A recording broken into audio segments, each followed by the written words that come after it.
ይግበር ሰባብለው ሥላሴ ሲፈጥሩን ተምረናልኛ ከዚህ ሦስትነትን በስም በአካል በግብር ሦስት እያል ብናምንም። ሰላም ሰላም ቤተሰብ ሰላም ካትኩም ብዙሕ ይበለለይ ባነ ኩሉ መልካም እዩ እግዚአብሔር ይመስገን። እና ቤተሰበይ ናልማዓንቲ ሕዘዮ መፀድ እንኹ ቪድዮ ማለት እዩ እንኹ ድመዋል እዩ ማለት እዩ እንኹ ድመዋል እዩ ብጣዕሚ ጠፈ እንኹ ካሚድያም ግን እንኹ ድመዋል እዩ ማለት እዩ። እና ዳ ዩቱብ ካደ መፅእ ደርጋ ወርሒ ከባቢ ወይ ወርሒ ኣሕልፈ እንኹና ብጣዕሚ ጠፈ ምስቲ ስራሕ ካብኡ ድማ ብዙሕ ነገራት ስለድኖ ካብ ሚድያ ዳቅሪ ማለት እዩ።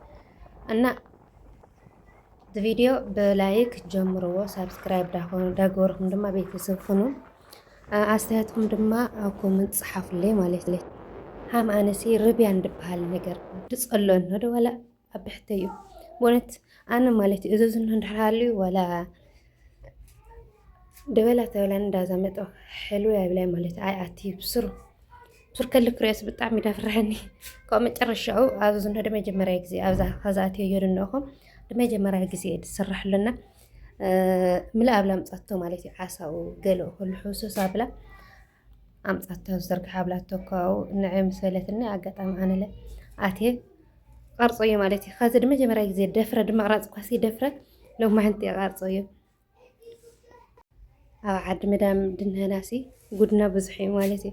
እና ባእታተን ኖርማል እዩ ዓሳ እዩ እንድላ ያንስ ምስ ዓሳ ኣብ ካብ ባሕሪ ስለ ድመፅእ ዓሳ ይድላ ባእካትኩም ከሃመይ ትብሉ ባእካትኩም እንታይ መስለካትኩም ኣምዛኣነ ዓሳ ያኒ ርብያን ድጸልእ ከንዶ ለመልንኛው ኣብዚ ዝንሆ ቃርፀ ወደአ ዶ ጥራሕ ቃርፀ ኣትየ ካብኡ መጨረሻ ግን ብጣዕሚ ልበይ ዕውልብል ዳበለ እንተርኢ ኣለኹ ወገናሲ ምንም ነገር ደይድሕዝ ጓንቲ ገብረ ካብኡ ከማም ገብረ ነብራ ኣፈይ ግን በቃ ዕውልብል ያበለኒ ማለት እዩ። ዕውልብል ያበለኒ እንደነበረ ብዙዝና ተካሕሰ ብዙዝና ያርአኹም ኣይወልዐይ ስጀመር ብልዓይ መፀኒ ኣይኮነ ዶ ዝና ርእሲ ወላ ምንም ነገር የለለ ብልዓይ መፀኒ እና ብርብያን ተዓፀየ ሸውሃትና ብዙዝና ንእሽተን ካሕሳ ገብርና ማለት እዩ። ብጣዕሚ ድብርብርብር ውልና ስለ ድነበረ እዝና ኩሉ ብድመፀ ብዳላዓ ኣልኮ ገለ ደቡርና ማለት እዩ። ዓሞይ ማለት እዩ እግዚኣብሔር ኣባር ኮነ ነገር እንድሕር ደቡርኒ ወላ ኣነ ደቡርኒ ቆልዕት እንድሕር ርአናኒ ወላ ደቡርንስ ይዛረበኒ እና ካላስ ንውፃእ ጨለሽ ትባሃልና ሕዘናኒ እንደወፃእ ማለት እዩ። ሃምና ሸቃላ ወይ ሃም ሰራሕተኛ ዓዲ ፅንሒ እዛ ፅረይ ገለ ድበሃል የለ ኣነ ሃምኣታትን እየ ማለት እዩ። ልክዕ ሃም ሓፍተትን ሃም ጓላትን ንርያን በእውነት እግዚኣብሔር ይመስገን።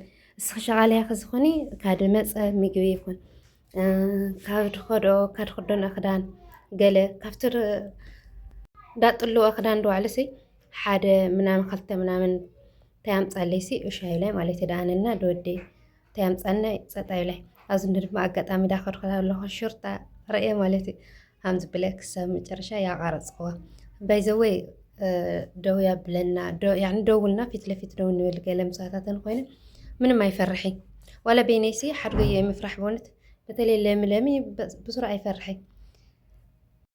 ካብ ቃርፀያ ኣጋጣሚ ማለት እዩ። ካብኡ ከይድና ተዝናና እንዲያም ኣይወረድናይ ዳም ምድረሲ ኣይወረድናሽ እና ከይድና ተዝናና ንእሽተን ደውልና አንዱ ዓለይ ኣይወረድኩይ ንእሽተን ከይደን እንቅስቅስ ብለን የንት መልሰን ማለት እዩ። ኣነ ግን ኣነና ታ ዓባይ ሰበይቲ መዳመይ ድማ ኣይወረድናይ ማለት ኢና ደስ ደብል ምሸት መሽና ተዝናና ሃም ዝብለ መሽኮት ያቃረፅካ ኣነለ ማለት እዩ። ደስ ኣይብለይ ግን በእውነት ደማም ድናኻትከን ትፈልጣ ይኽን ማለት እዩ። እና ዕምበባ ቃንጣዳት ነብራ ጓል ዓሞይ ኣዝንዛዝና ትመስል ማለት እዩ። ድኾነ ነገር ተፈጥሮ ነገር ኣነ ብጣዕሚ እየዳና እዝንሆ ድማ ሰው ሰራሕ ሳይሆን ተፈጥራዊ ሃምዚ ብልና ንፋስ ያትወቃዕና ደስ ደብል ምሸት ኣምሽና ማለት እዩ።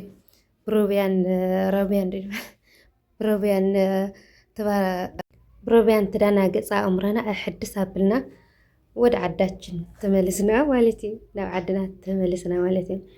እና ደስ ድብል ምሸት ነሩ እዚ እንሆ ይመስል ማለት እዩ ምሸትና እና እንኣኹ ድማ ሌዳ ብጣዕሚ ጠፈ እንድሕር ዳ ንቀሳቐስካዮ ዩቱብ ድማ ሕማቕ ስለ ድኾነ እዩ ብካሊእ ቪድዮ ክሳብ ንራኸብ ሰላም ንዓኻትኩም ይኹን ባይ